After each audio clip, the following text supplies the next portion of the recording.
भारताच्या इकॉनॉमीची जी growth story आहे ती पूर्ण कन्झम्पशन ड्रिव्हन आहे. सो कन्झम्पशन हा आपल्या GDPचा 60% भाग आहे.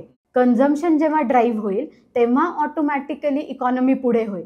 बाकीच्या देशांना भारतामध्ये काय यायचं आहे तर भारताकडे मार्केट आहे. मार्केट आहे म्हणजे काय आहे तर डिमांड इकॉनॉमिक्समध्ये जेव्हा आम्ही कॅल्क्युलेट करतो तेव्हा त्याचा अर्थ असा असतो की मला काहीतरी हवं आहे, एवढंच नाही, मला जे हवं आहे ते माझ्याकडे विकत घेण्याची कपॅसिटी पण आहे. Willingness to buy plus ability to pay ह्यानी डिमांड होते. आता हेच आपण जर समजा अंडरवर्ल्ड कंट्रीज बद्दल बोललो तर पॉप्युलेशन त्यांच्याकडे पण आहे, मार्केट त्यांच्याकडे पण आहे, पण पर्चेसिंग पॉवर नाही आहे ना जी आपल्याकडे आहे.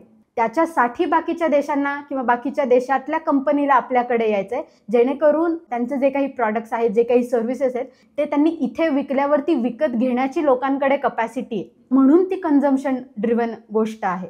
तर ही कन्झम्पशन किंवा डोमेस्टिक डिमांड जी आहे ना ती बाकीचे देश त्याच गोष्टीसाठी आपल्याकडे येत आहेत. मग आपण आपल्याच लोकांना, आपलेच जे बिझनेसेस आहेत आणि आपले जी इंडिव्हिज्युअल्स आहेत त्यांना याचा फायदा का नाही करून द्यायचा.